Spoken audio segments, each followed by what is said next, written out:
Good afternoon, everyone.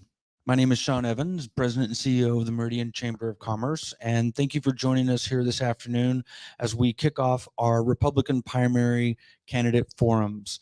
The Meridian Chamber of Commerce is very proud to once again bring you a message and information from the candidates seeking office to represent our community here in Meridian. Tonight, we have the candidates seeking office in District 15 and District 20 with us tonight. And we will begin with introductions from each of those that have accepted and are participating in the program tonight. We will begin with the candidates from District 20. And so let's go over here to Representative Joe Palmer. Representative Palmer, introduction of yourself and your platform just for a couple minutes. Yes. You can hold the microphone. I wasn't expecting that. I apologize. It's all right. My name is Joe Palmer. I've been serving in legislature now for 6 terms. I think the most important thing that I see as we move forward is that we protect the family and the way of life here that we have in Idaho. There's a reason that people are moving here all the time. That's because of the things that we have here. And I hope that we can continue to do that. We've made huge transitions with all the people moving here. Lots of things are happening with transportation, which is what I deal with most of the time in the legislature. I hope if I'm reelected that I'll continue in that role. I enjoy working with transportation, with the companies that do transportation. And so I'm glad for the privilege of being here. Thank you, Representative Palmer. Representative Palmer does have an opponent in the race. Gloria Irwin was invited but declined. She was out of town. So thank you. Next up, Representative James Holtzclaw, seeking office in District 20. James. Thank you, Sean, very much. I'm Representative James Holtzclaw. You know, this is such a great job to have. It's such a pleasure to serve my constituents in my state, in my country in this capacity. When I graduated high school, I went right to the Air Force, and hence Air Force Blue. My son's also in the Air Force, and he's on the C5. And I raised my son here in this valley. He was born here, and he went to school here. He got his license here. And I'm hoping that he will come back. So I serve on the State Affairs Committee. I also serve on Transportation and Defense with good Chairman Palmer here. I'm also the chairman of Commerce and Human Resources. And I love that. I love that job. I love the ability to help. I love to solve problems. And I look forward to any questions that you have. And I'm James Holtzclaw, and I am the right choice for District 20. So thank you. Thank you, Mr. Holtzclaw. Mr. Holtzclaw does have an opponent in the Republican primary. Is Mike Hahn. Mike Hahn was invited and declined at the last minute to participate in our forum tonight. Next up is Senator Chuck Winder. Senator. Thank you, Sean. My name is Chuck Winder. I serve as the President Pro Tem in the Senate in District 20. I raised my family here in the Meridian School area and had my business in the Valley. I grew up in the Valley. The only time I was not a resident here was when I was in the military for 4 years. My basic platform is faith, family, and country. And I think that's really an important part of what we have here, what we've protected over the years. And those all relate back to protecting our families, protecting our schools, taking care of the needs of our teachers and our families, our parents. One of the things that in serving in the military, you realize that you turn that around a little bit and it becomes country first, because that's what you sign on to do. Faith always played a prominent role in my life, and my family and their support have enabled me to serve in so many different public ways, serving on planning and zoning, serving on the ACHD commission, being on the Idaho Transportation Board. All those things led me to a position where I could help my community. And I see former Mayor Tammy DeVeerd in the audience, and she was always on me about expanding the freeway, getting the interchanges done. And I can say that we played a great role in the 10-mile interchange, the Meridian Road interchange, the expansion of the interstate, the expansion of Eagle Road, all the things that are needed going back to ACHD and ITD and now in the Senate. My main focus in the legislature in my role is helping others get things done. And I think that's an important role for the President Pro Tem. We get blamed for everything because we are where the buck stops.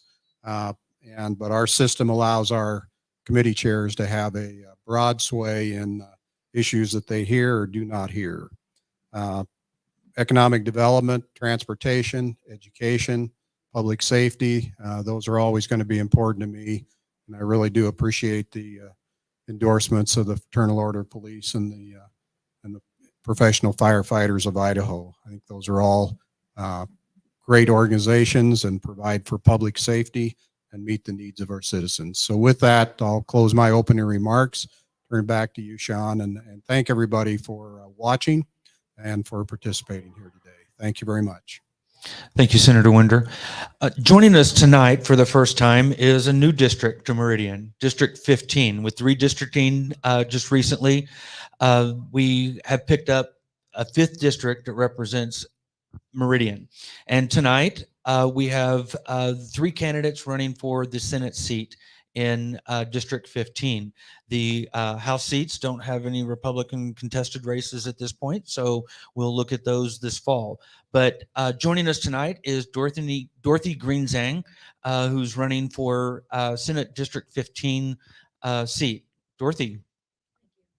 Thank you very much. I would like to thank the Chamber for the opportunity to come and speak. I'm in such esteemed company here. These men and women are wonderful people, but my positions might be a little different, and please don't take this personally. I'm a firm believer in term limits, but also I would like to, as a business person in the state, I would like to see some changes made in taxes and education. I'm all for, how shall I put this? A balance in education, meaning having the money follow the student, whether it's in public school or private school. I think that would be a benefit. I've seen good in both. So I think being locked into one system is not necessarily good. And I'm willing to have my mind changed on that, because I'm new at all this. I have a small business here. I've lived here for 12 years now. I have put roots down in this community through my family.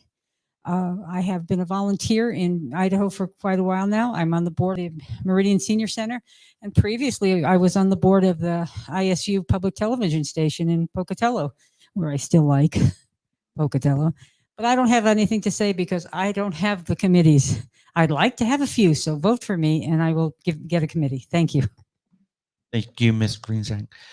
Next up is currently Representative Cody Galloway, represented District 15, but now is running for Senate seat 15. Representative Galloway. Thank you, Sean.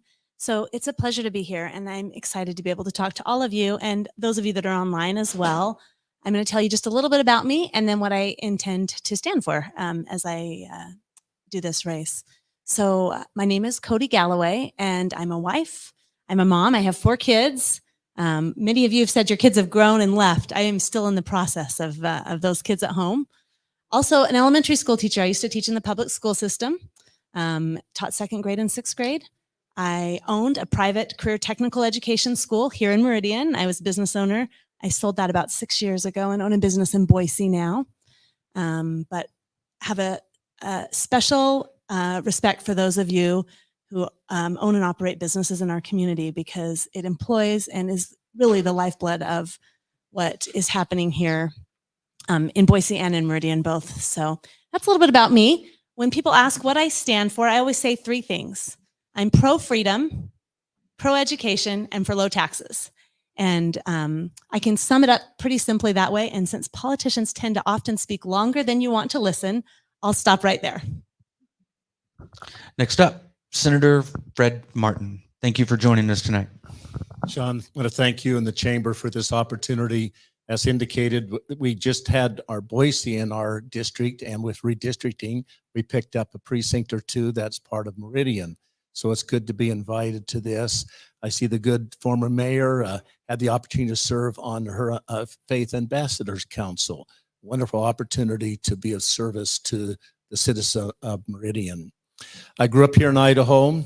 Quite a few years ago, about over 40 years ago, I was teaching school. Then the congressman for the 2nd Congressional District approached me and asked me to come to Boise and be the Boise Bureau Chief and an aide to the United States Congressman. That brought us here in the Valley. Had a wonderful opportunity working with him, learning the ins and outs of federal government. Then had my own businesses, sold my business about 10 years ago, retired, and then has been in the Idaho Senate since then, chairman of the Health and Welfare Committee, also on the Commerce Committee. Philosophy, I have lots of children. I'm glad to say they all live here in the Valley. I have lots of grandchildren. I want them to be able to stay here in the Valley. To do that, I believe that we need to be not only family friendly, but business friendly in what we do in the legislature. But thank you for this opportunity to be here. Thank you, Senator Martin. Now to introduce our partner for the evening. Teddy Feinberg is the editor of the Idaho Press, Meridian Press. I'm not going to go into all the other publications, but the Idaho Press has several publications that cover the Treasure Valley area, and we're happy to have them join us tonight and moderating and asking the questions. Teddy, you want to introduce yourself? Thanks, Sean. It's great to be here. Thanks, everyone, for coming. I joined the Idaho Press. I'm approaching my year anniversary there, actually, on the 4th of July. It's great to be here, and I'm really glad to be a part of this. Thanks again for everyone being here, and I'm going to start out with the questions. Sound good? Ready to do this? All right. Question number 1. What role should you play as an elected official in state government as it pertains to the business community? And Ms. Greenzag, I'm going to start with you. Go right ahead. Stay out of our way. That's what I would like to tell everybody is, as a business owner, and my job would be to stay out of your way for the most part. We have a lot of regulations that make sense. We have a lot of regulations that don't make sense. We have a lot of paperwork we have to jump through. And while we're willing to do it, it would be a lot easier if we streamlined a lot of stuff. But I would hope to be able to do some of that. Maybe a little moderation in some cases. Thank you. This is a great question. And had I been asked it 2 years ago, I would have answered almost exactly as Dorothy would have. As a business owner, that was always would have been my answer. It's interesting. I went to the House of Representatives and I was serving on the business committee. The thing that kept coming to us were bills from businesses that wanted more regulation and they wanted more help. So I was actually quite surprised. In the insurance and banking industry, there's actually a lot of regulation that helps, that is sideboards that help them do their job better. So I think it's a balance. And I often say, when I was a little girl, I rode horses with my grandpa a lot, and he would teach me how to hold the reins. And when we were riding, oftentimes you could give the horse his head, and that would allow him to go faster, to walk forward. You wouldn't have to guide so strongly. But then there would be difficult times where you'd get to a place where you need to do more guiding, and you'd have to kind of pull back on the reins a little bit. And I think in business, that's the same thing. We have to be able to give them their head when they need it, and then also give them the guidance and sideboards when it's required. Senator Martin. Thank you, Teddy. Good question. Again, as I said, we need to be family friendly and business friendly. I don't like federal mandates. I don't like the federal government telling the state of Idaho to do something. I also don't like the legislature telling local entities of government and or businesses what to do. But again, when they come to us with a problem that we can solve for them, then we need to act. And that's most of the time, I think that we do act not to impose upon local business, but to facilitate so that they can do their job. They're in there to make money. They're there to provide for their employees. And it's all interwoven. Education, transportation, healthcare are all part of what is needed to have a good business climate. I think we have a very good business climate in Idaho. And as Dorothy indicated, lots of times the legislature needs to just kind of stay out of the way. But when called upon by local governments or businesses to do things to help them, then we need to act appropriately. Moving on to District 20 and Representative Palmer.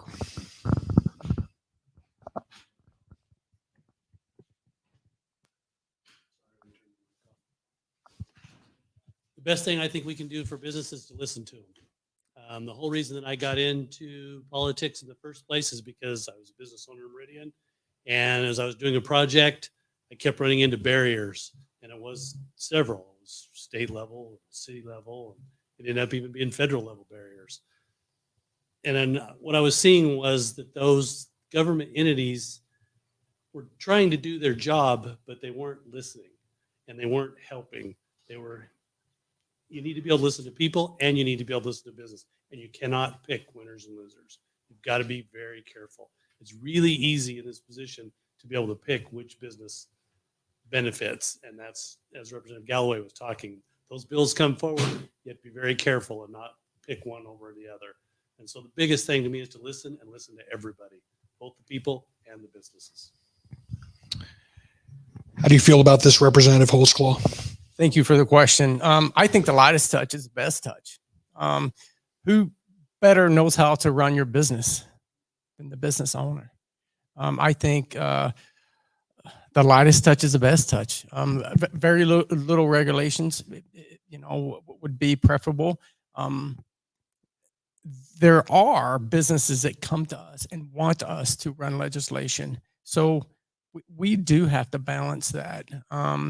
We have to balance big business with small business. Unfortunately, as Representative Palmer suggested, sometimes these pieces of legislation does create winners and losers. And we just got to be really careful that doesn't happen. So thank you. And Senator Winder. Thank you, Teddy, for that question. I think, our goal in the legislature is to provide lower taxes, provide a good balance tax structure that funds the basic needs of the public without putting any undue burden on either the business or the residential communities. I think we are there to protect business from regulations at the federal level where we can. We've tried to get back our control of our air and our water away from the Environmental Protection Agency and those kind of things over the years. Those are all important things when it comes to permitting for business, regulating business. I think, there were several points made about we're there to listen to business and they do ask us for things. So that's important to realize that there is a balance there that's occurring. So I would say that our basic goals are to balance the tax structure, to have reasonable environmental laws and enforcement, and then to deal with reasonable licensing for professional services that relate to how they treat the public and how they treat their customers. So I think there is a balance there, but I think, again, it comes down to the lightest touch possible, only when it's needed. Thank you very much, everybody. Appreciate the answers. Question number 2. Are you aware of the numerous tax exemptions that companies and organizations get in Idaho? And assuming you are, what is your take on that? We are going to start now with Representative Galloway. Floor is yours. Yes, I'm aware. And the way that I will approach that is with no vote when we're choosing winners and losers in Idaho. And I just believe in capitalism, but not crony capitalism. And so I have to be really careful about creating special tax breaks and special incentives for maybe big businesses and leaving the small businesses out. A fair playing field is the best for everyone. Senator Martin. Again, anytime we have a legislation, it probably will impact someone positively and maybe someone negatively. But with business, we have to be fair and balanced. We cannot, nor should we, or we shouldn't be picking winners and losers, period. But when the business comes to us and we want to create a good environment for businesses to come to the state of Idaho, then I would be pro that. I would be wanting to get businesses to come here and have incentives to do so. But I would want to make sure that they're universally acceptable, not single out a particular type of company. For example, we did an opportunity program a couple of years ago, and it was equally for companies that were in Idaho or those that came. Before that, it was just suited for those that would come. And so we were actually picking people outside the state to reward. We changed that so that it applied not only to people coming into the state, but those were already in the state. So if you added 50 employees, whether or not you brought in 50 employees or added 50 employees to your company, you got the same incentives. Thank you very much. We're obviously going in order here, and I think it's fairly obvious that Representative Palmer is back up.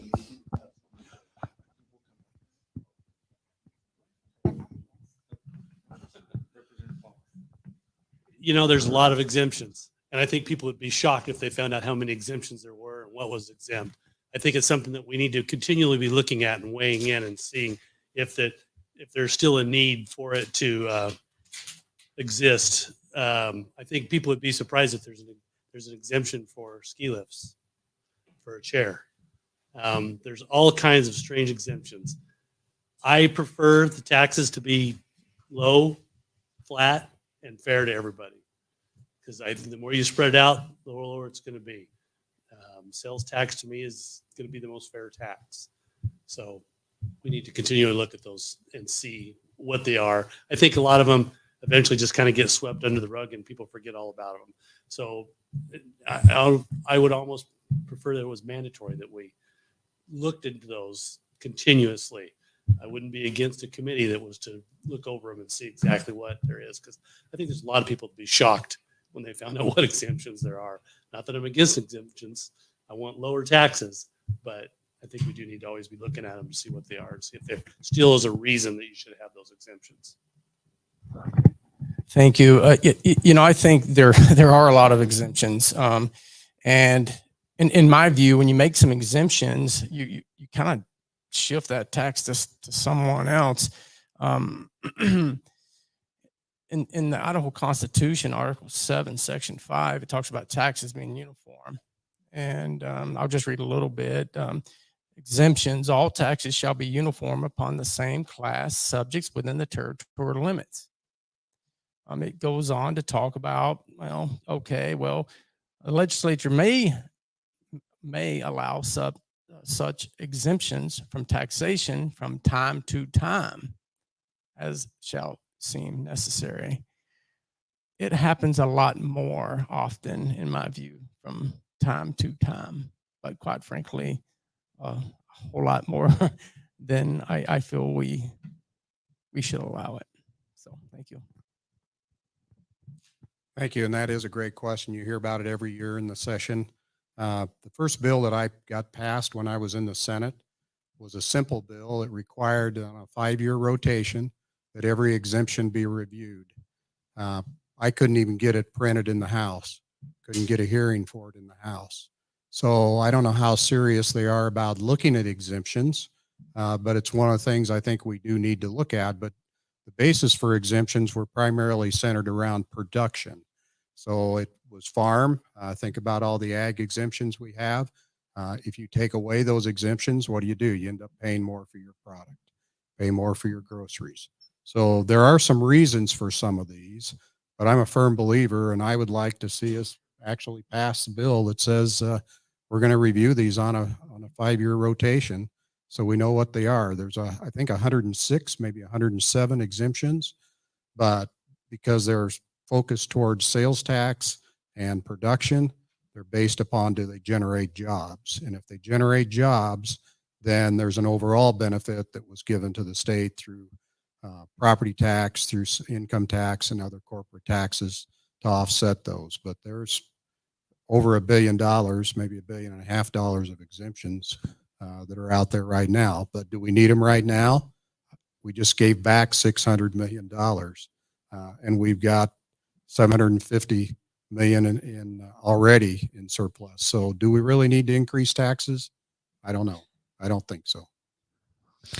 Mrs. Greenzang, you're the only one here that hasn't held office. Love to get your input on the current state of tax exemptions for companies and organizations get in Idaho. Well, it's a fine line you walk. And I'm listening to these gentlemen. I like Chuck. I like your idea. I want that bill.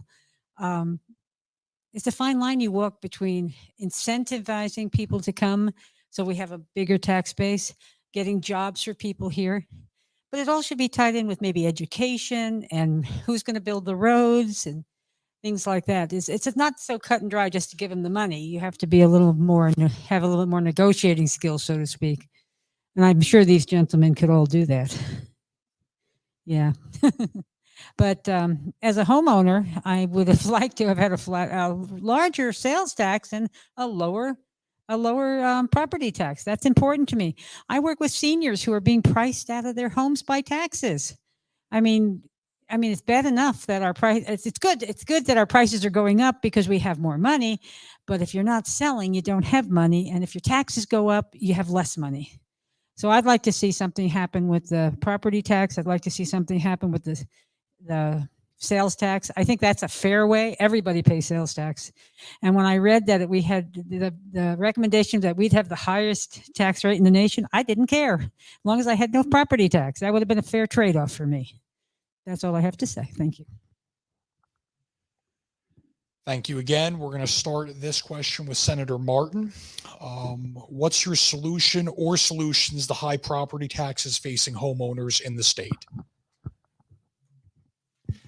One of the biggest disappointments for me this session was that we didn't tackle property tax relief. That was by far the number one issue that I was getting from constituents in District 15, West Boise.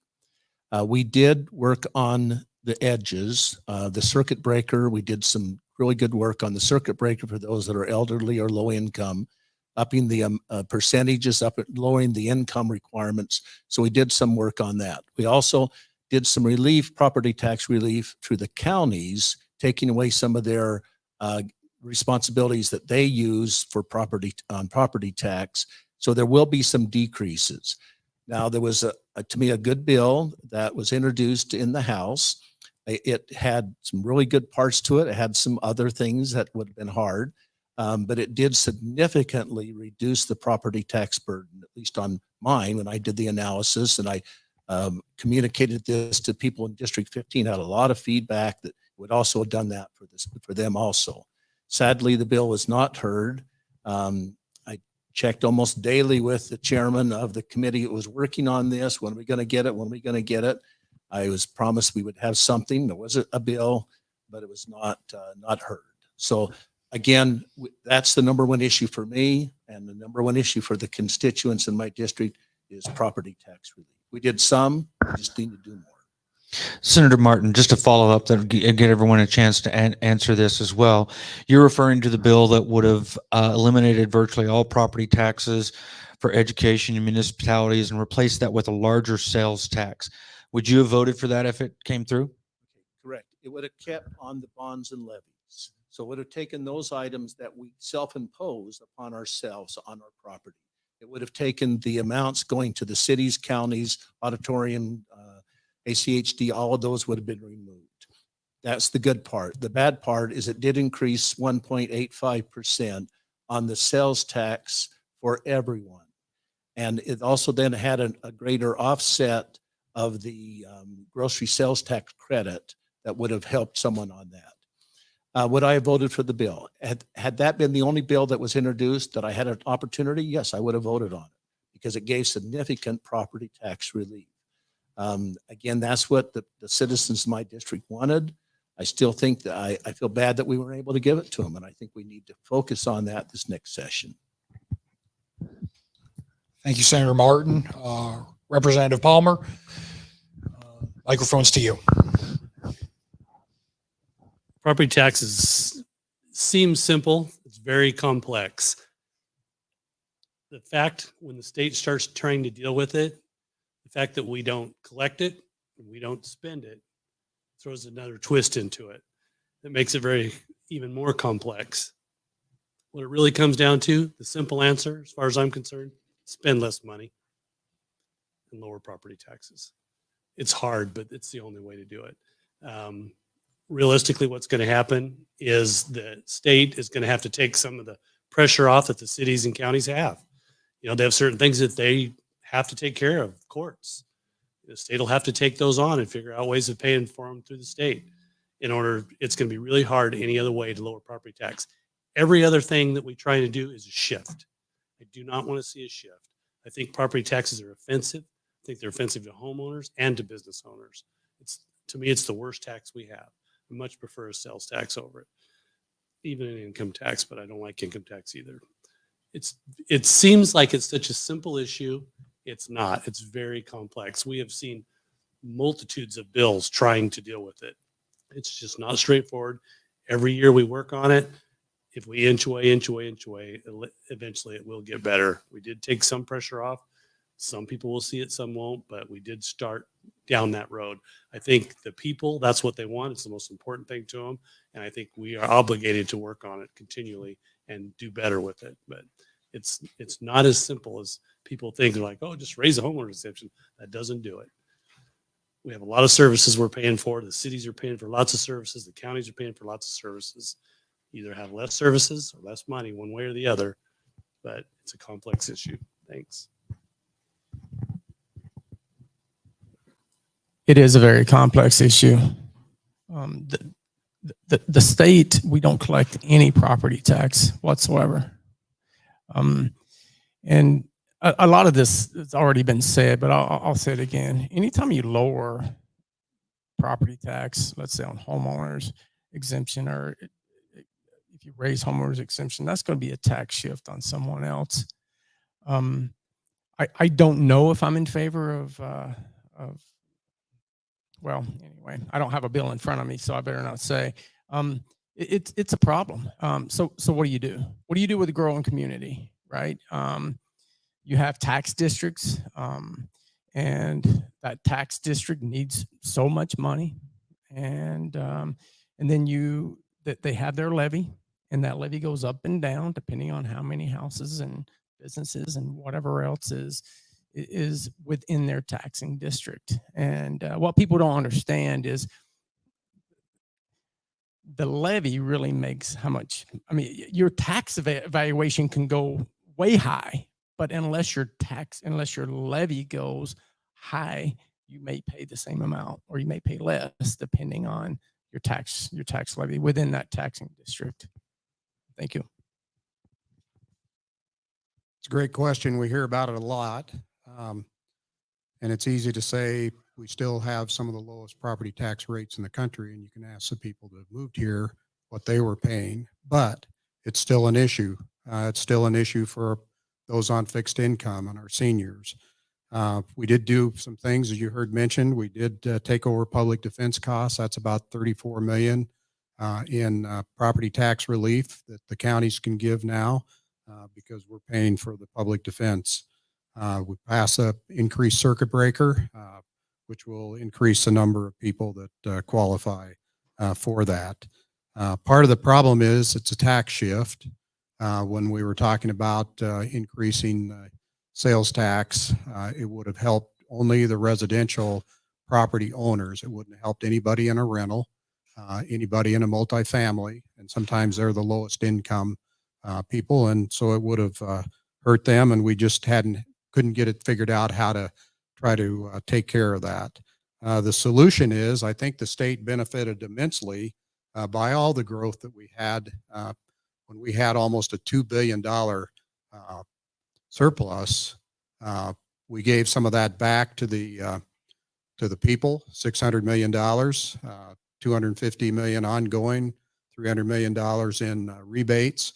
So that does help, but does it help those that are on the lower income levels? It probably doesn't help them as much. So that's an area we still have to deal with.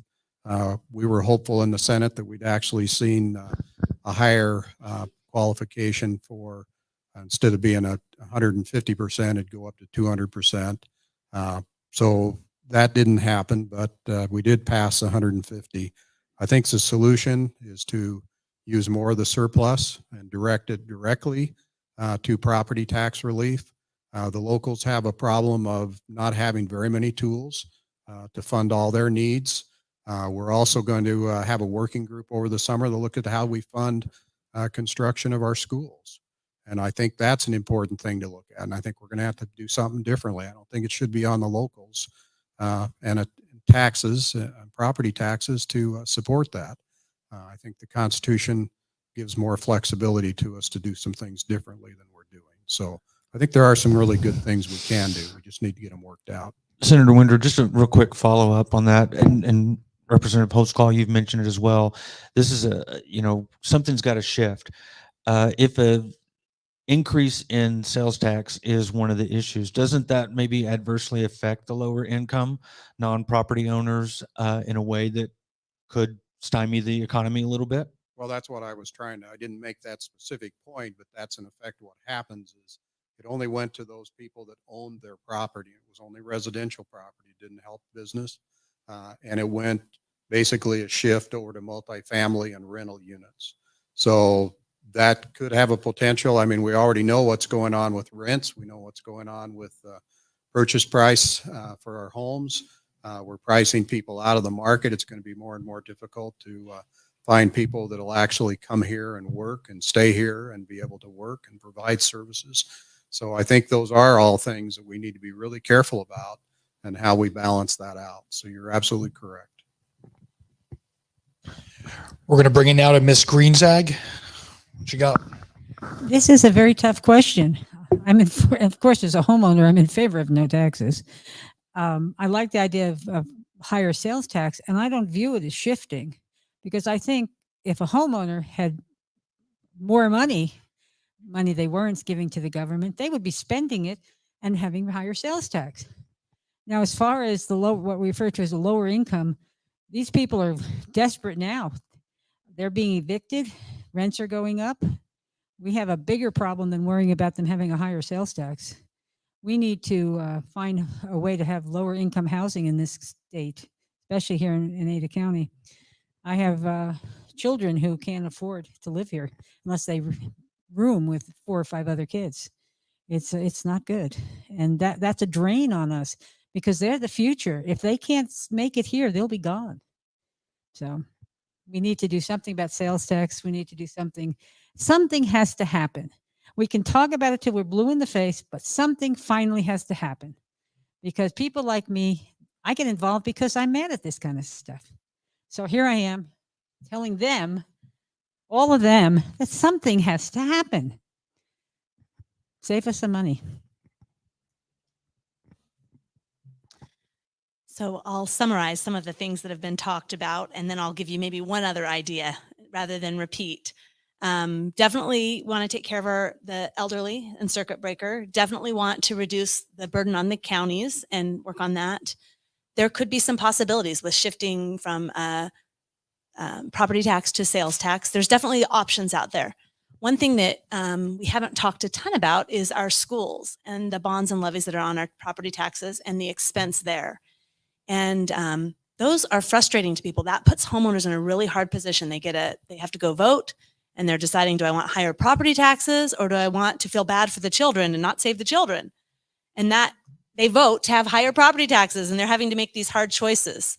So I think one of the biggest things that we can do is to help from the state level. Maybe we don't collect property tax, and maybe we don't spend property tax, but we do have a responsibility in the schools, and we can do better there. There was a bill that came through the House that was a revolving loan fund that would have created a fund for buildings, charter schools in particular, and we tried to set aside about 50 million to help in that effort. And I would encourage us to continue to work at ways that we can support our schools and education as a way of lowering property tax. Your timing is impeccable bringing up the schools. Next question, new school development is currently done by voted bonds. We'll start with Representative Palmer. Are the voted bonds the answer, or is there a better answer out there in terms of new school development? Honestly, I don't have the answer. The bonds are frustrating. The bond elections are ran at a time that's not the normal election cycle. That's the only way they would pass. If they ran in the normal election cycle, very seldom I think they would pass. We do raise our property tax when we do it. Is it the best way? Probably not. It is the state's, it's in the Constitution. It's our obligation. If we could put everybody on a level playing field, we build all the schools the same, and we can save some money in that and lower it. Right now, you see very elaborate schools built in some areas, and some areas very thrifty. I think we need to change that a little bit. I think if we built the same schools everywhere to different sizes, but if we just had one set of plans for each one, I think that would help. But it all comes down to we need to spend less on everything. If we're going to try and save tax dollars, then we need to spend less. We need to find ways of doing that. When it comes to education, definitely not the expert. I don't have all the answers. I look to the people on the education committee to answer those questions better than I do. But the bonds are definitely a problem, and that's what's raising our taxes. When the property taxes are high, most of it is because of those bonds and levies. Coleslaw. Thank you. So Constitution again. It's always good to read the Constitution because we swore that we would uphold it. So it's good to know what's in it. So Article 9, Section 1 talks about legislature to establish a system of free schools.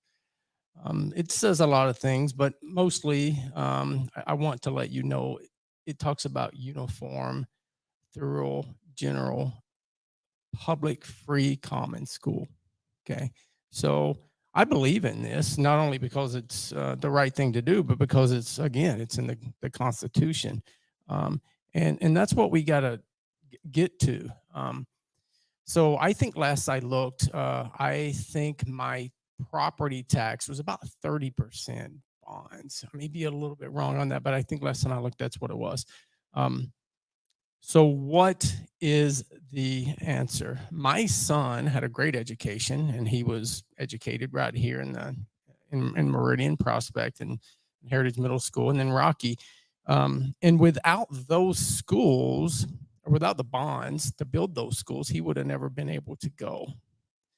So I think we need to do something. I think, God forbid, I'm going to say impact fees, but my word, what are we doing here? We got to take care of our kids, not because it's the right thing to do, not only because it's the right thing to do, but again, because it's in the Constitution. And I think we ought to fight toward that. And I believe in school choice, and I believe in parents' rights, but I also feel like we need to fund this our future. Thank you.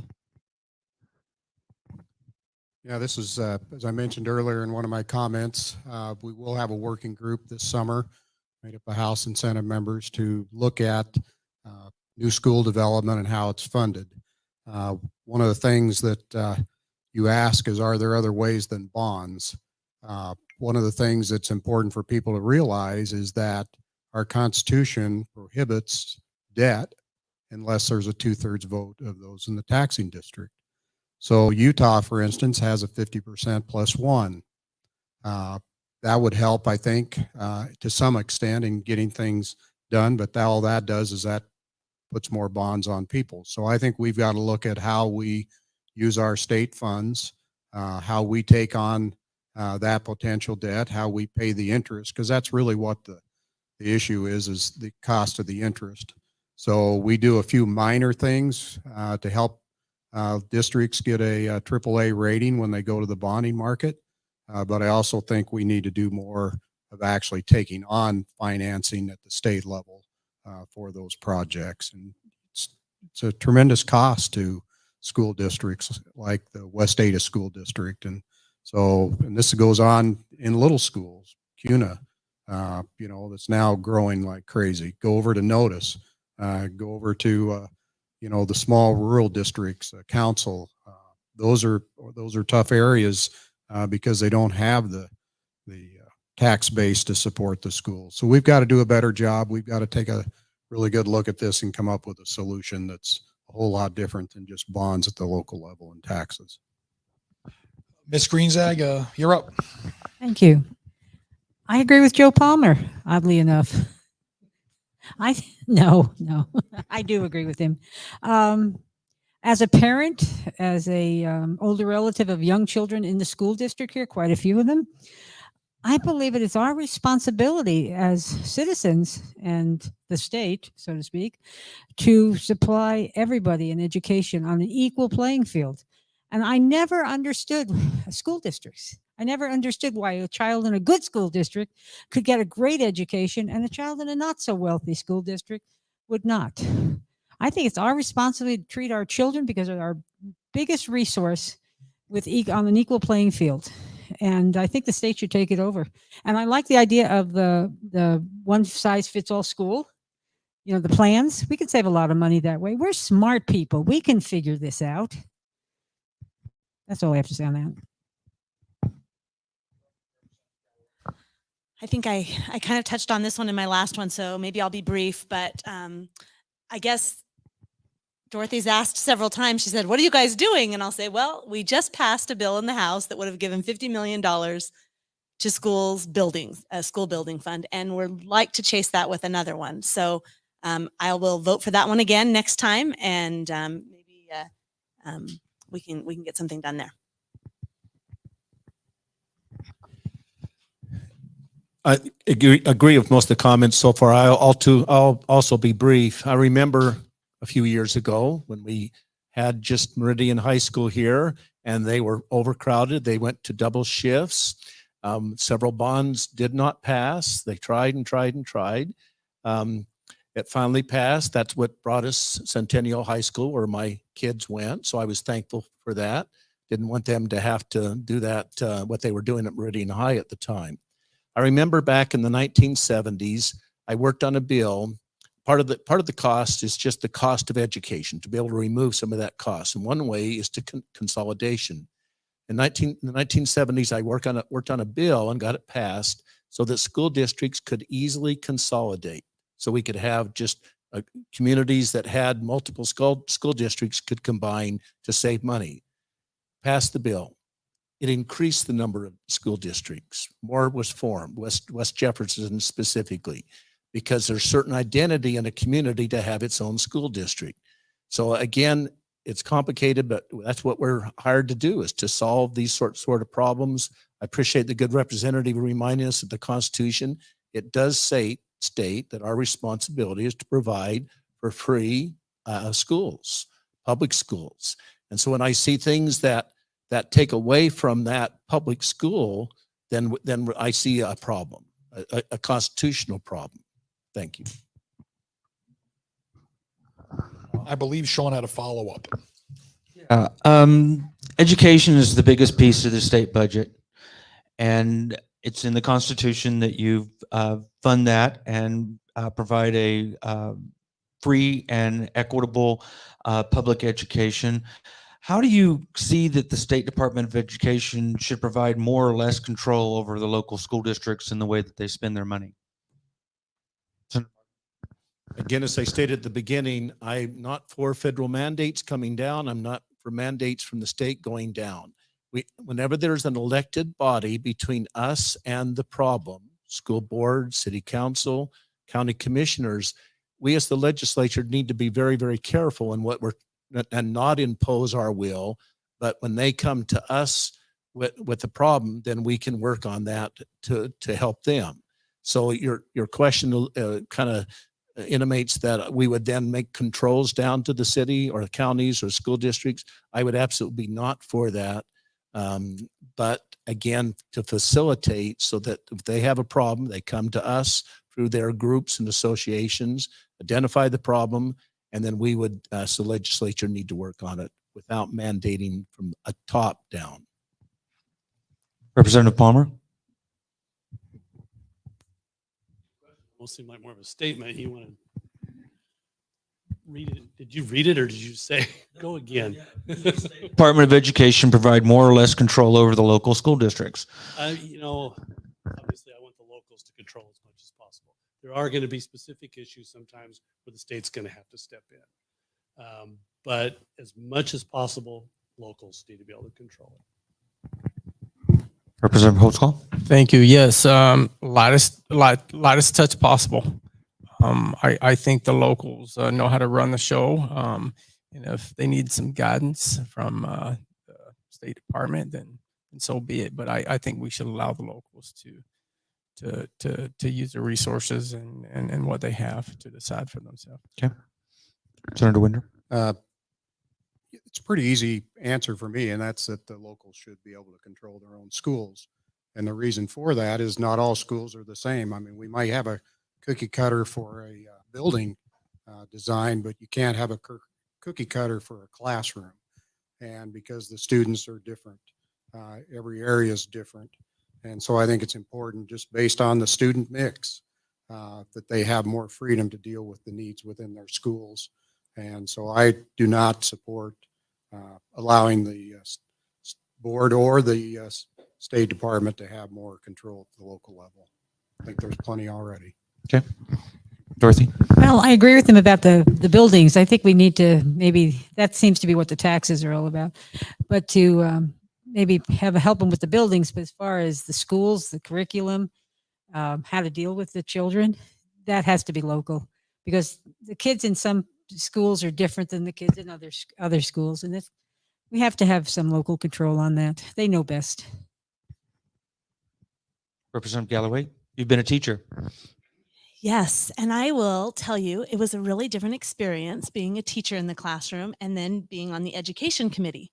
One thing that I learned really quickly there is that the funding formula in Idaho is archaic, outdated, almost impossible to understand. It took me 2 years to be able to work through the math with the Department of Education tutoring me. It is so difficult. And so we all say we want local control, but if you look at the actual amount of money that gets to the school or to the teacher to exert local control, there's really very little. So if we want to do something about giving more control to the locals, we should probably do something about our funding formula and make it student-based, and where the money goes to the districts and with very little strings attached from what we deem as important on the education committee. Teachers are pretty good in the classroom. They can probably figure it out. Thank you. You kind of got exactly to what I was trying to get. Everyone believes in local control, letting the local districts make the decisions based on what is important for their community. Should there be more money put to each student education component in our state, K through 12? Go ahead. And would you support that? So I did support more money going to our schools last year in several bills. But I think along with that is we need to look at, we don't necessarily know what is happening. There's not a lot of transparency, so it's difficult for us to determine.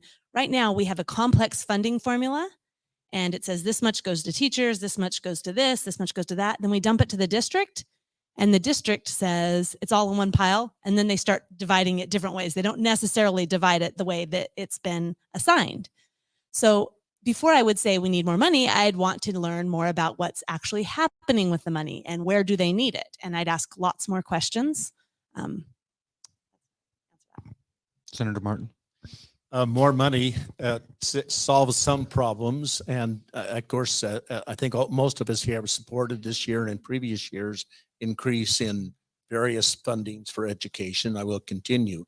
But again, there needs to be based on output and what they do. Are their test scores going up? If not, then maybe we're spending the money in the wrong area. K through 3 has been a emphasis of the governor and also of me to be able to get the students off to a good start. A few years ago, we really worked on going on for those to graduate from high school and go on to some vocational education or college. Those are all very important. So again, money helps, doesn't solve all the problems. Representative Palmer. It seems to me like constantly, ever since I've been in the legislature, there's always more money. Nobody ever says any other than we want all of it. Money doesn't solve all the problems. What solves the problems is families. And so where we can help, people, parental involvement, and you're going to have those situations where you don't have that and somebody else is going to have to help. But that's the biggest issue there is. Sure, that's always going to need more money. I think the rate that we're going, we need to be very careful in the amounts that we're changing. And everybody says, oh, we're the last. We spend the least. We spend a huge part of our budget. We're not the last in students. Our students are in the middle. They're just as good as most students. It's not like money solves all the problems. So, I mean, I want the money to follow the student. I think that helps immensely, but it's not all about money. Yes, we do need to raise it. We constantly have to raise it. We have more students and things cost more to do, but let's be careful with it as we do that. Representative Holtzclaw. Thank you. Yeah, I went to JFAC and I was like, hey, will you show me how this funding formula works on this education? So took them a day to kind of give me the schematic of it, and I'm pretty good at following schematics, you know, where the money goes. But I tell you, for the life of me, I couldn't figure it out because it'd go up in this box and it'd flip around and it'd go over here, and then it took a couple right turns at Albuquerque, and then next thing you know, I don't know where it was at. So I think more money is important. I think last I looked, I think we spent about 63% of our budget on education. And so last year I think we upped at 12.5. So that's not going to solve all of our problems, but some unique ideas will. And we did some of that this last year. So for instance, we 50 million for empowering parent grants that just helps families take charge of education expense for their children. I think that's important. I think a career technical education. I think that's a great idea. I mean, let's teach these young people trades for the future. So some money. Well, and another thing that I really love is that dual credit enrollment. I think each student gets $4,100 a year or up to. So all that stuff is good. But just throwing money at K-12 is not necessarily the answer. So, thank you. Yeah, our current formula basically is called brick and mortar, basically. And the money goes to the schools. 85% of the money in our budget goes to teachers and staff. So there's 15% that can be used for discretionary purposes. One of the things we did this year, I think was really important, was we took on trying to balance out and make equitable healthcare contributions to the teachers so that can help in the school districts. It can lower, hopefully, supplementals, which again gives some property tax relief. But that was a lot of money that went into that. I don't remember the exact number. One of the things we did a few years ago is we actually had a interim committee for 2 years that looked at the funding formula and made a recommendation that the funding formula be changed to where the money follows the students. And that was after listening to all the stakeholders all over the state. We toured the state, listened to the teachers, we listened to the school boards, we listened to the parents, and we came back with that. And members that had been on that committee had never spoken up against it, came and testified against it on the last day because they were so opposed to the change. And that's the biggest problem there is. You try to talk about changing the formula, and all of a sudden everybody comes out of the woodwork saying we don't want change. They're fearful of the change, but the reality of it is, and it really was self-evident during the pandemic when our schools were more remote, was the money needs to follow that student. It can't be based upon just attendance or time in the seat. So there's some things that have got to get done, but it's going to have to come from the grassroots up, from the parents, from the teachers, from the schools to make it happen. Otherwise, it won't happen. It'll be back to what the Luna laws were a few years ago when it tried to come top down, and the people rejected it. So it's going to take a real effort to do that. I believe we have great teachers. We have great students. A few years ago, I was instrumental in starting the Meridian Education Foundation because the teachers were taking money out of their pockets to pay for supplies. So we think that's important, that the community help our teachers in the classroom. So there are a lot of things we can do, and changing the funding formula will help. But it's a tough battle because the stakeholders don't want to change it. Dorothy? Wow, it's so complicated. I have two people here who didn't even understand it. Well, maybe they understood it after they had that schooling. Yes. I would hope not that I would have to have that schooling too. But I like the idea of school choice because and follow the money should follow the kids. But I know that's kind of a hard thing for some people to understand. But I'm also would like to see more technical training because not every kid needs to go to college. Not every kid should go to college. A lot of them waste their money going to college and get into debt going to college, where they'd be perfectly happy as a plumber, an electrician. But we've got this idea, this mindset that everybody has to go to college. But we need to start maybe having them explore career options younger. Maybe in elementary school, for all I know. Why not? Grow up to be a fireman, grow up to be a policeman, grow up to be an electrician. It could happen, and it'll help us all here in the state too. But growth here is phenomenal, and we have a responsibility to educate all those children, and we got to figure a way how to pay for it. So maybe we have to change the formula if you can't understand it. There you go. Can I answer this one? Yeah, we think we started with you. Sometimes they run together. It's a long table. So one of the initiatives or the priorities that the chamber has had on its schedule for many years is local option. So Representative Holtzclaw, we'll begin with you. Should local option tax be opened up to all cities and communities, and should local city governments be trusted with it? Thank you. That's a tough question. And I'm glad that I'm the first to get to answer it.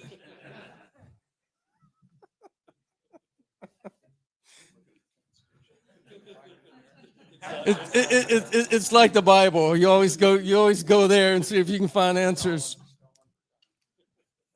I think there's 10 cities, and they're all resort cities that allow that. I did a little bit of research on some taxes here, and I'll try not to take up a lot of time here. But as far as sales tax goes, we are. If I can find it, if I can't, then I'll just go on. I'm going to say no. I would not. Well, I asked the question because, last year the legislature was looking at increasing our sales tax by Right. 1.8%. There was a group of elected officials. Why not allow the cities to have that option? I mean, it takes a supermajority. If Right. a city wants to tax itself for an improvement or for a project, why not give the cities that opportunity? You're giving the people the vote. Right. I see what you're saying. So Idaho, we're at 6%. Washington's at 9.3. Nevada's at 8. California's well, anyway, it's a sliding scale, but it's 8.6. Plus, they have local option. It goes all the way up in some places, 2 or 3 more pennies. So 12, 13%. What I don't want to see is our citizens being taxed out of the ability to go down to the store and buy a soda. I think it will affect big ticket items. I mean, look at the furniture store, look at car dealers. I think that will impact those businesses. I think for the most part, it probably wouldn't impact small businesses.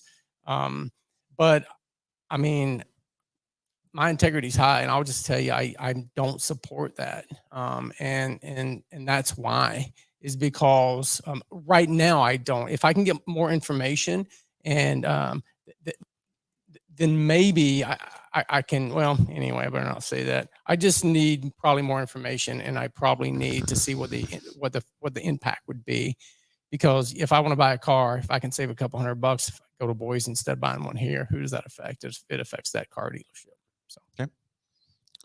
Senator Winder, I know Thank you you. carried the water on this a few years ago. Yeah, I did carry the water on this based on the Oklahoma City model, which was basically a non-debt model, and that required 2 votes. It required a vote for the people to allow for the local option tax to occur, and then a second vote. They had to bring back specific plans as to what they were going to do with the money, how long they were going to collect the money, and how much money they were going to collect. And the citizens got a chance to vote on that again. So your question about do we trust the cities to administer a program like this, I think what you're really asking is, do we trust our own citizens? And so if they are the ones that are going to vote on it, it's really not, it's city leadership perhaps, but I think it needs to be more than that. I think Representative Holtzclaw brings up a good point, is you can't do it just one city at a time. I think you're going to have to do it as a county-wide basis. You may even have to do it as a 2-county, in our case here, or otherwise you're going to have big ticket items bought across the county line or whatever. So I think that's important. So I think that it's difficult, but one of the things about doing it without debt, it did not require a 2/3 vote. And that's kind of been the hang up we've had in the House on this issue, is they want a 2/3 vote even though there's no debt involved. And the Constitution requires a 2/3 vote if there is debt. So a simple majority could take care of this in a better way, I think, or even a 60% or whatever the number needs to be. But I think 2/3 is just too high of a bar for something like this when there's no debt involved. Let's go over here to Ms. Greenzang. Do you support local option? If so, why? I need a lot more information, and I'd need to know a lot of the details on this, because my example would be the West Ada County School District. Nothing wrong with the school district, except they keep coming back for more money. And then they have a vote, but they don't vote at regular voting times. They vote sometime in May, have a low turnout, and then, but they get their majority of that they expect, and they win. So it's kind of hard without knowing all the details. I don't trust the city sometimes. I live in Boise, but I'd like to think that they would do okay, but I'd have to hear a lot more of the details before I say yes or no on that subject. Representative Callaway. So having owned businesses in Meridian and Boise and living right in the middle of them and driving through Garden City between the locations, I just do not see a way that this works to be fair to business owners. If one city's doing it, one's not. So for me, it would be a detriment to, especially if at one point I had a school that was in Meridian and a school that was in Boise. And I'm just seeing that as a nightmare for business owners to try to deal with different taxing districts that way. Again, I look at the proposal, and I've seen proposals in the past. My first reaction is, if it's a tax increase, I would not be supporting it. Representative Palmer. He stole my answer. No. Now, we'll talk about it a little bit more than that. I actually carried a bill that had a tax in it, but it had to have the right sideboards on it. It was for transportation. It was a specific highway district. If they had a specific project and they had their voters vote for that project and they wanted to do it on the registration of their vehicles in that district, fine. But that's a lot of sideboards. That's pretty high bar to cross. If you have it, it would have to be extremely high bar for me. I have friends in Utah, gas stations across the street from each other, different prices because of the taxes. They don't know which taxing district they're in going up one street through kind of the Provo, Orem, Salt Lake section. Different taxes across the street from each other. It's just not fair to the businesses. It's impossible, especially if you have a big ticket item. A new pickup's $100,000. I want to go down the street and save 1%. Absolutely, I'm going to do that. It's just too much. Sales tax needs to be statewide, the same everywhere. So I'm a no.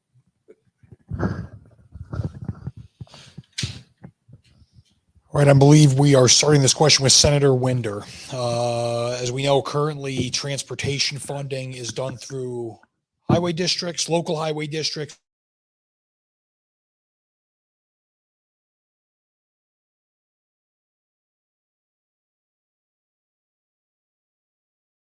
County's the only one that has a consolidated highway district, and it started back in the early 70s with a initiative that the League of Women Voters put together because they felt like the quality of work that was being done in some areas were not acceptable in other areas, and they were wasting money with administration and equipment. So they had a public vote and they agreed to consolidate the cities and the counties into a highway district. I think it's the only consolidated highway district in the country. It seems to have worked pretty well most of the time. And I think that as we look at transportation, you've got areas of, let's take Idaho County, huge county. There are areas that the county would not serve. So the locals, the ranchers, the business people came together and said, we're going to form our own highway district and tax ourselves so we can maintain our roads and have snow removal and that type of thing. That's how we've gotten so many different highway districts. Go over to Canyon County. I think they have at least 4 different highway districts, plus the cities and the county, all involved in maintaining their roads. And I don't see their roads being that good over there. So I think there's a reason for this. I think they could consolidate and do some good things with it.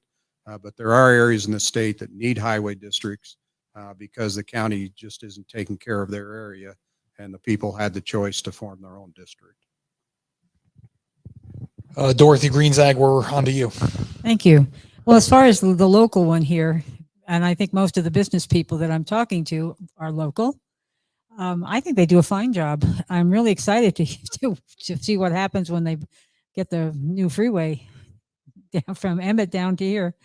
But I've always thought, I've been here for, like I say, 12 years. And I moved up here from Phoenix. And right before I left Phoenix came up with this wonderful system that went all the way around the whole valley. And it was expensive and a pain in the patootie. And I live right next door to it. But I think we need something like that. Because if you're going to start filling people in from the Emmett area and off of Chinden and off of State, funneling them down to I-84, we need to do something about that. And maybe I'm thinking we need a loop. Can you give me the question again? I always hear her answers and I'm like, I'm not sure. Transportation funding is done through local highway districts. Do you believe that is the right system or not? You know what? I am not an expert on this, so I probably have more to learn on transportation. I dug deep into education in my first term, but did not dig deep that way. In general, I have been impressed at what we are able to accomplish with the amount of money that has been dedicated to our roads. And I feel like the ACHD is doing their best with what they have, and they're local. So in general, we like that. And that's probably all the expertise I have on this. I won't add any more. Again, it's hard to be expert on numerous areas. This is one I'm not. With Pro Tem Winder is an expert in transportation. We have of course, the chairman, House Chairman of the Transportation Committee, Representative Palmer. I'm pleased right now with the acceleration we're doing on some of the main thoroughfares through our community. Eagle Road's being worked on right now, Chinden, State Street. I think we're taking some of this surplus and actually putting it to work, which will help on the overall movement of people and produce throughout the area. Representative Palmer.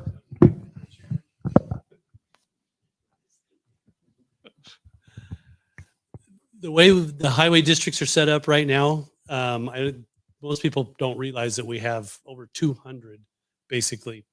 They're not all called actually highway districts, but entities that build roads. We'll say it that way. Some are cities, some are counties, some are highway districts, road departments. We have over 200 of them. And it would be nice if we could consolidate some of them. There's definitely problems with consolidation. As Senator Winder said, there's areas that will not get taken care of. If, Canyon County's got 4 districts over there, plus the cities weigh in on it. I'm afraid the people out close to the river would not have anything but gravel roads if it was all ran, because Nampa and Caldwell would control all of the money if they could. So a countywide won't work there like it does in Ada County. As one who, when I ran for office, hated ACHD, I'll admit right now, I had a lot to learn. And I have learned, and ACHD has ran pretty well. They all have problems. There's issues with every single highway district. ACHD is the biggest one. ITD takes care of the state roads, the highways, and the freeways. They're big. And then they go all the way down to Clayton. 8 miles of road for a highway district. It seems really hard to think that they have to have a whole board and everything that it takes to run a highway district. But you know what? They do a good job with their 8 miles road and they take care of it, and the people there are happy. So it's really hard to force them into consolidation. We have looked for ways of incentivizing and seeing if we can save some money through it. Some of the highway districts do really good sharing equipment. So if you're looking at it as my overall picture, they do a good job, all of them. Some of them, like I say, they're government entities and they make mistakes here and there. We had a little highway district over in a certain part of the state where the school district was filling their buses up at the highway district with highway dollars. That's a problem. So you have to watch those kind of little things and not let them happen and fix them. But all in all, I think we do a good job. We've completely changed the way we fund roads in the last 2 years has been great for transportation. Huge. We made big changes in the way the roads are funded by going into the general fund. And then this year with the extra money, taking care of some problems that were getting close to becoming real problems. Transportation's in better shape than it has been in a long time. A lot of construction right now. It's a real pain. It pays off. 16 is going to be huge. It's going to make a big difference. State Street, big difference. Chinden, widen it out all the way to Caldwell. It's going to make all the difference in the world. Would it be nice to have a loop around the city? Yes. Get your checkbooks out, because that is more money than you can even imagine, more than I can imagine. Maybe some of you can. That's a lot of money, a lot of really expensive land. I would love to see it. There is a plan. I've seen the drawing of doing it. There's just no way to fund it with the amount of people that we have in the state of Idaho to do something like that. We get close to 2 million. You get up to about 3 million people, then you can start to fund things like that. And then it costs twice as much. Public transportation comes into play. We need to plan on it, but be careful with that. We don't want to put our citizens in debt and have them carrying that load of what happens with that. But all in all, I think Idaho does a fairly good job with transportation. I could go on about transportation forever, but I'll quit now. Did we get everybody already? I believe Representative Holtzclaw has anything to add. I don't have much to add. I think they do a terrific job too, and I think what we do works. I mean, there's hiccups, but I think for the most part we do it the Idaho way, and that's the best way in my book. So thank you. All right, I've got a question here, and I'm going to begin this one with Representative Holtzclaw, because your candidate or your opponent, Michael Hahn, candidate for the seat that you're running for, accepted and then declined 30 minutes before to participate in our forum tonight. His statement, quote, is, "After reviewing our document, I've decided not to attend the forum. The discussion seems more Meridian-centric than Idaho-centric." So my question to you and to all of you on the panel tonight, how will you govern to the will of the people of Meridian, the people that you're running to represent? How will you govern to the will of the people of Meridian, and not necessarily just to the vocal minority? Well, thank you for that question. I'll try to answer it. And I was looking over your questions, and it doesn't seem like it's just Meridian answers to me. We got education, we got transportation, we have all the things that maybe everyone wants to hear about. So I have always, first and foremost, looked at the Constitution when I'm looking at a bill. I look at my constituents. What do my constituents want? What do they need? Is this good for them? That's how I govern, and that's how I vote. I represent District 20. That's who I represent. That's who voted me in. That's who gave me this job. I don't have any special interest groups other than my constituents. They gave me the honor, and believe me, it's an honor to help Meridian. So all my adult life, I've always helped my community, my country, my fellow man, and I think that's important, to give back. And I think it's important to know that I am here because of my constituents. No other reason. Zero other reason. And I will think of them first. Not a scorecard, not a point, nothing other than my constituents have put me in this job. Thank you. Well, I think that's a really good question to ask every candidate that's running. But we are elected by those people that are in our district. But I think the real answer to your question is you show up at the chamber committee meetings, you show up at 7 o'clock in the morning during the session and answer questions. When the mayor calls you and say, I've got an issue I want to talk to you about, you go in and talk to the mayor and city council members. As you know, we work a lot with the chamber committees on different issues. I think it's just being part of the community. That's what I've always tried to do, and I think it's served me well, and hopefully it's served Meridian well. Well, Dorothy. I am part of that constituency. These are my representatives. And for the most part, I've been happy with everything that's been going on. And I would just like to continue that. I have a unique voice, I think. And I've talked to a lot of people. I've been a volunteer in the party for many years. I was a PC in District 1512 at the time. And I got to talk to a lot of people. I would continue doing that, just listening to what they say. And like you say, you have to do the work. You have to put the time in. You have to go to the meetings. You have to do everything you can to learn. And I would certainly do that.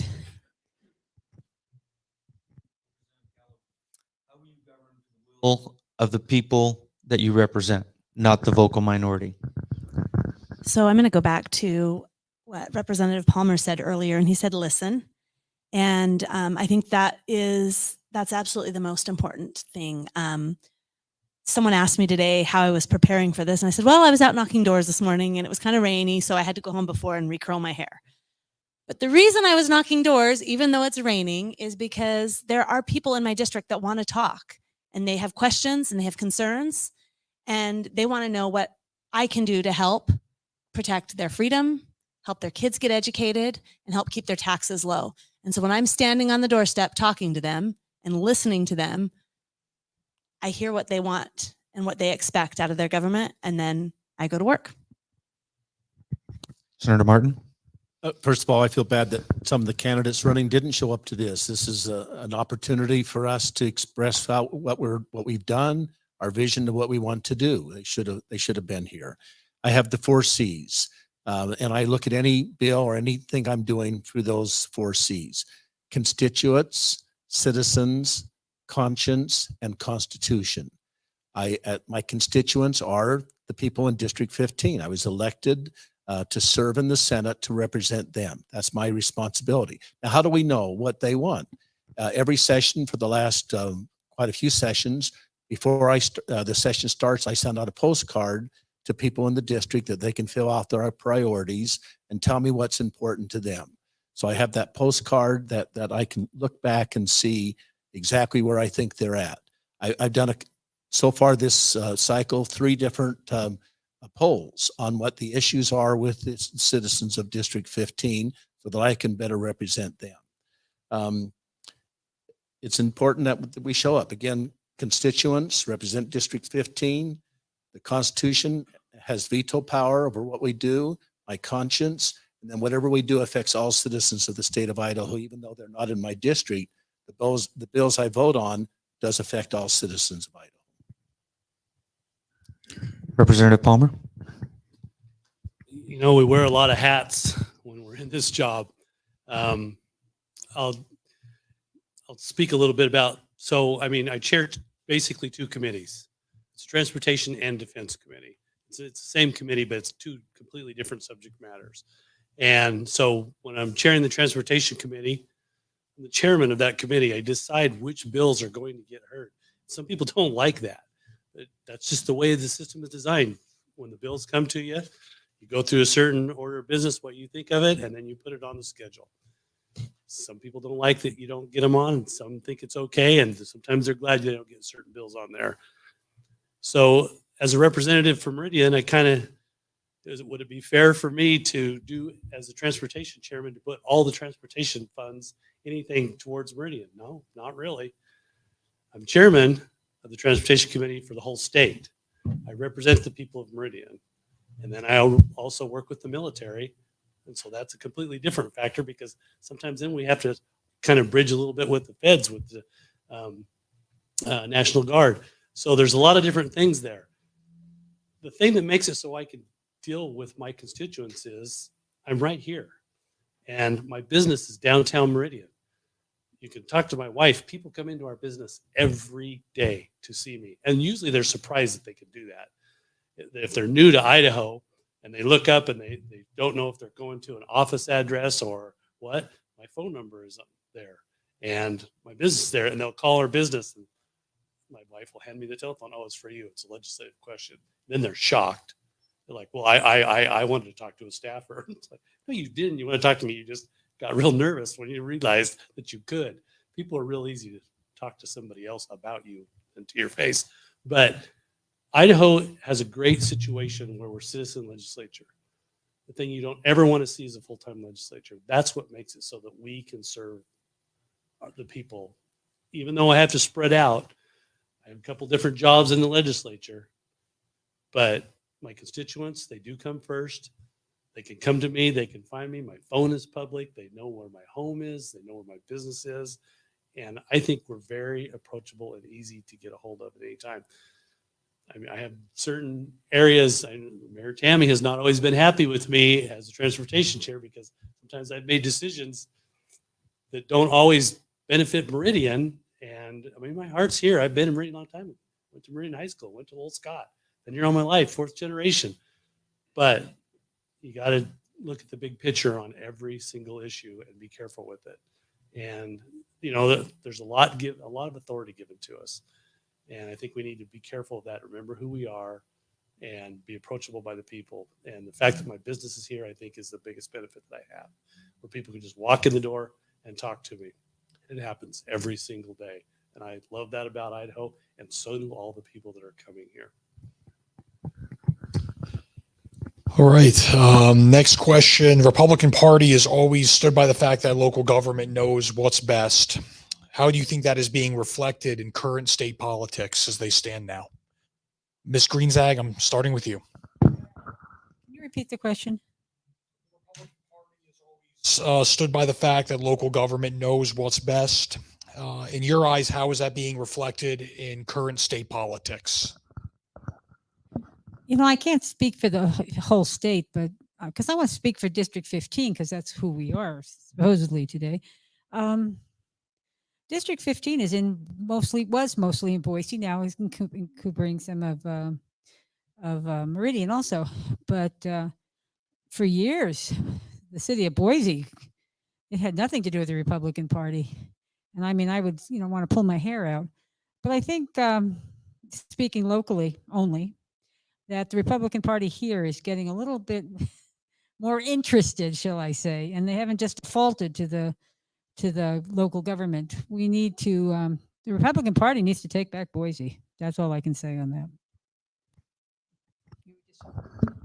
Representative Galloway, you're up. So I'm going to just provide an example of something that we did at the state level that was good for all of Idaho, but then allowed some choice on the local level. And that is in education, we did some funding for literacy. In the past, we almost doubled the funding, and it's for kids in grades K through 3, and it's to help them with better reading.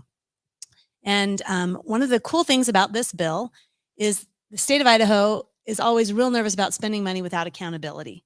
So they added into this bill a couple of things. One that helped, if you're going to run bonds and levies, you have to be specific about what you're spending the money on. And 2, they changed the funding on this literacy to be based on how the kids progress on their tests. So they take a test, it's called the IRI. And in previous years, if there were so many kids that failed, if enough kids failed, then the school got extra money, which we can see that that's a bit of a problem. We're incentivizing the wrong thing here. And as a teacher, an elementary school teacher, I had to test my kids. If I had to test my kids and if they suddenly were passing, I lost my aid, that's a problem. So the state of Idaho created this new funding mechanism. It had some great accountability in it. but it didn't say where the money had to go. It didn't say you had to do it on kindergarten. Didn't say you had to use it for summer school. You had to use it for low income. It just said, here's some money. We want you to be accountable with it. We want to give you more money if you do well with it. Go spend it. And I think that's a good example of the state of Idaho saying, this is some education money. You guys decide how to use it best in your district. Thank you. Again, local control is always, to me, the best. I don't like federal mandates. I don't like the state mandating down to the city, county, or school districts what they're supposed to do. If there's an elected board, again, between the legislature and whatever we're trying to do, we should defer to that elected board unless they come to us to be able to work out a problem. Representative Palmer. I think that the state level legislators are local. I think that is local government. I think the city's local government, the county's local government. They're all local governments. They all have specific jobs that they do. The federal government, they get their power from the states. We don't get their power from them. Anyone who doesn't understand the Constitution has a mistake there. The federal government does not tell us what to do. The cities and counties are underneath the state. Federal is the other direction. Legislators are local control, and so are cities, and so are counties. And I think that we all have specific jobs, and we can all get along and work through them. I think local control is always best as well.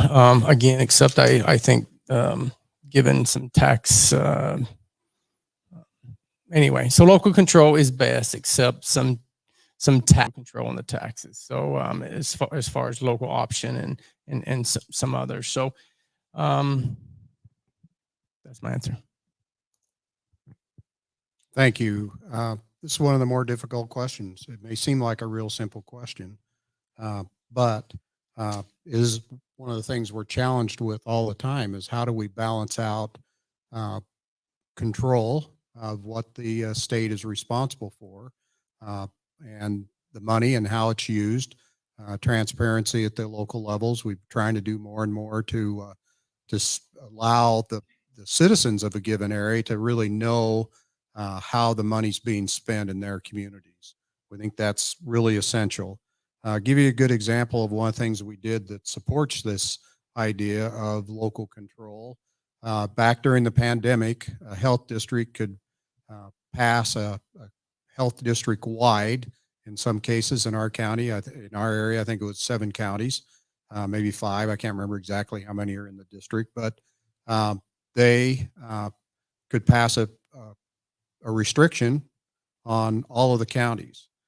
We passed a law during the 21 session that said, no, you can't do that. You're going to have to get the county commissioners in each county to approve that. So again, trying to give control back to the locals.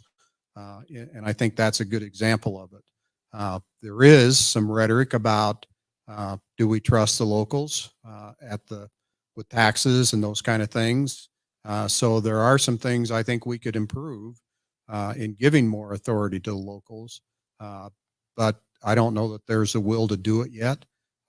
And I think local option tax is a great example of who do you trust. And as I mentioned earlier, it's not just the cities you trust, but it comes down to the votes of the public and the citizens, the voters. Those are the ones that really have that final say. So I think we have to enable some of those kind of things to happen and let them decide what their future is. All right. Before we get to some closing remarks from each of our candidates, the audience today, does anyone have a question that they'd like to pose to the candidates? Yes. Yeah. If you would state your name and then your question. Sure. My name is Lynn. My question is, how would you differentiate between a general crime and domestic terrorism? How would you generate between a general crime and an act of terrorism? Okay.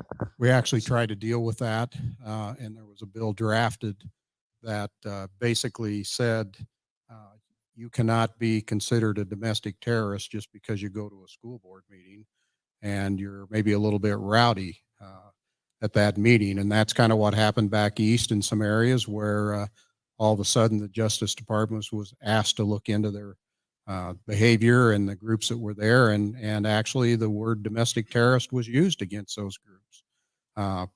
We put together a bill. We were not successful with to get it through, but it was dealing with domestic terrorism to assure that kind of thing didn't happen in Idaho. I'm sure it'll come up again, and we'll continue to work on that issue because public First Amendment rights, the right of dissent, the right to disagree with the government in a peaceful way is protected by the Constitution. And I think that's the balance line we're trying to hit, is that it has to be peaceful. It's not to overthrow the government or any basis of government, but just because you dissent on something doesn't make you a terrorist. That. Okay. Did you, Mick? Mick Armstrong, been on the chamber, been involved in the community for a while. When we look at this growth issue and we see people say we need to somehow shut the highways into the state and all of that, and of course, under property rights, we don't want to deny a property owner best value for what they own. But how do we balance the planning and zoning? We just had a very kind of influential issue just last night about that affected quite a number of property owners. How do we balance his planning and zoning so that we can take on more growth and still maintain our quality of life? Anybody want to chime in on that to begin with?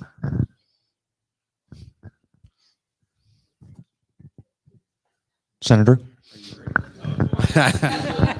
Having been a planning and zoning commissioner years ago and a design review commissioner, I always trying to work towards figuring out ways to help people do things rather than telling them they can't do something. And I think as you look at, that balance, it still comes down to local ordinances. The Land Use Planning Act establishes some boundaries, but it really comes down to what the local ordinance is. And my suggestion, whether you're in a Boise or a Meridian or Nampa, wherever you might be, you've got to go and work with your local government. They're the ones that really control the land use planning that goes on in their communities. And they're going to try and I think do what the citizens of that community want to do with impact areas and areas of influence. What are the planning and zoning issues? I think, Meridian's done a great job over the years of balancing that out. It's maybe not as easy in Boise to get things done, but I again think it comes down to local government and local ordinances. Answer that too a little bit. I don't. I watched city councils work, and I think that's probably one of the hardest jobs. City council has to go in and make a decision without a lot of knowledge ahead of time. And I understand the reason they can't have all that knowledge, but it's tough. Quasi-judicial is a tricky thing. As a legislature, we get all the information way ahead, and we get people on both sides to tell us all the information. And these city council have to make these decisions without getting all that information ahead of time. And I think that's really tough and hard.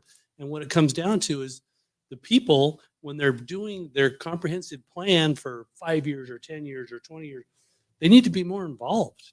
I don't think people get involved. They elect city councilmen to go in there, and then they stand back.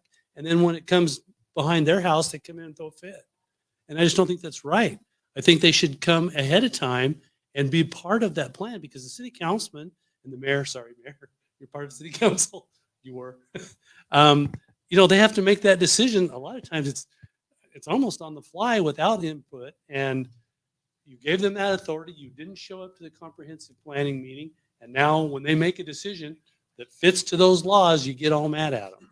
So the thing is, we need to figure out a way of getting more community involvement at that level before you get to the point where you're mad because somebody's going to build behind you, or the bar's going to be next to you, or whatever it is.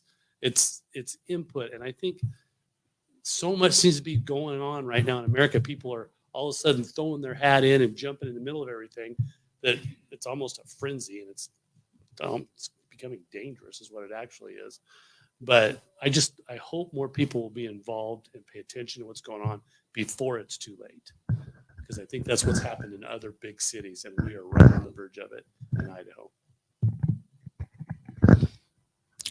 All right. Well, let's begin with some closing statements. Mrs. Greenzang. Thank you. This will be short. I'm running because I'm a citizen. I want to serve my district. I want to serve the people of Idaho. That's all it is. I don't have an agenda. I don't even have contributions. I'm just funding my own way. I put my own signs up sometimes. I have friends helping. It's loads of fun. I've been watching everybody's signs fall down. I could tell you where they all are because I've been running the district. All right. But that's, just I'm a business owner. I look differently at things. I'm really impressed with these people. They work really hard. And I hope at some point that maybe I'll be able to work hard with them. Thank you. Thank you, everyone, for being here. It was great to look out and have faces. I especially appreciate that after all the Zoom meetings. Many of you, I know several from District 15, and I appreciate you taking the time out of your schedule. I know it would have been easier to jump online, but thank you for being here. Thank you for hosting us as well. I appreciate that. So I guess in closing, what I would like to remind everyone is just that I am here to represent you. And the reason is not to be a long-term, I'm with Dorothy here. I'm a term limits opposed, and believe that the best form of government is people that represent the people in the district. I'm a mom. I have kids in the schools. I have a business that's operating and running that I have to go to during my lunch hour, sometimes at session. I'm going to sports. I'm involved in the community. And I feel like sometimes our representation is people who have finished or are on the other side of their careers or raising families. And it would be nice to have someone that can represent the people that are in our district that are still trying to pay those property taxes, that are still trying to get their kids to school on time, and to make sure that their business doesn't fall apart in between those two things. And that's what I hope to do. I'll represent you in three main priorities. That's what I'll be for: pro-freedom, pro-education, and then to help with low taxes. In conclusion, I want to quickly mention that something that Senator Winder mentioned about the Central District Health. There was a problem. The speaker indicated one time that the pandemic stress tests some of our code.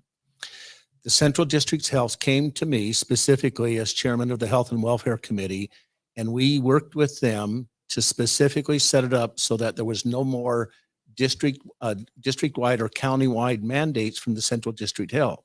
The Central District Health, if they decide on something that is district-wide or county-wide, it has to go to the county commissioners. That was the bill that they brought and worked with me to be able to have local control, because we got stress tests from the pandemic on the district health. They typically deal with restaurants and those things. It was something they had not really was aware of. They realized the problem. I realized the problem. We worked through it and got a very good solution. Thank you for coming out. It's great to meet and to understand what people want to hear. Thank you. He's trying to save your batteries. My priorities change as I've been in the legislature, fourth generation Idahoan, and I got 8 grandkids. And is Idaho the same one that I grew up in? It's not. It's changing. I will do anything I can to try and keep it the family-oriented place that it is now. It used to be, but as cities grow, as states grow, it's not always the direction that I would want it to be for my family. So I want to support anything I can that helps the family. I still spend most of my time dealing with transportation, which I enjoy. I love the infrastructure side of it. And I hope that I have the opportunity to continue to do that. Thank you. Thank you. I'm Representative James Holtzclaw, and it's just been an honor to serve my constituents. And I have a proven conservative track record to fighting for freedom and your constitutional rights, for freedom of speech, freedom of religion, and the Second Amendment, the right to bear arms. I will continuously fight for your constitutional rights, and I will always serve Idaho with dignity with honor. And I would appreciate your vote on May the 17th and getting my message out.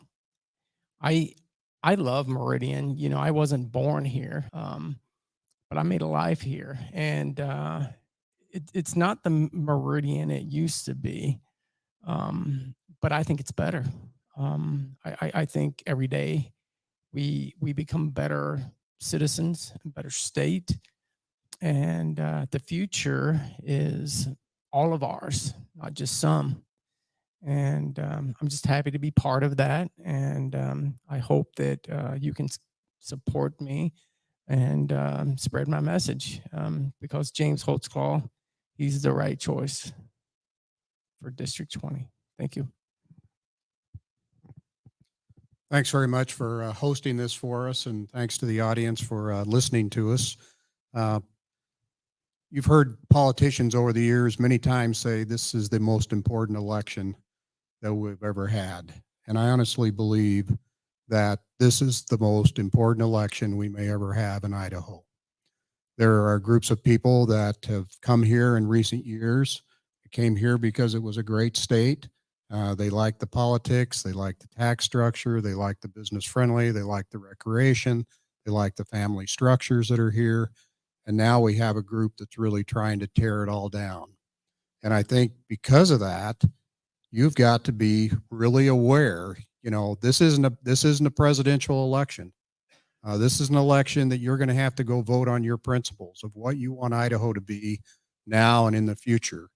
And when people look at the three of us and the two of them over there and say they aren't conservative enough, something's really wrong, because we've lowered taxes, we've funded education, we've funded transportation, we have a great business environment. We support the blue. We support our firefighters and first responders here. And yet there are those that are trying to convince you that we don't, that we're a bunch of liberal rhinos. And I need you to stand up to that. If you don't stand up to it in this election, it's only going to get worse. It's funded by out-of-state money. It's very difficult to figure it out, but go look on the Secretary of State's website, and you'll find out that a lot of the money that's coming in to oppose candidates in our state, carry out issues, to print the ugly flyers you're getting in the mail about us, and the lies they're telling are being funded by a very, very small group of people. And the majority has got to wake up, and you've got to go vote. And if you don't vote, you're going to get the Idaho you don't want. And I would appreciate your vote. It's an honor to serve. I'm in a unique position as the president pro tem to have some influence on committee appointments and committees and how things happen. I do not have total control on what's heard and what's not heard. But I have a great role and I enjoy it. I'd like to serve again for 2 years. I'd ask you your vote. Again, I'm Senator Chuck Winder. Thank you. Hey, well, thank you all for joining us today. We just want to encourage everyone here and our audience online to be sure and go vote May 17th in the Republican primary. So thank you all, and thank you for representing Meridian.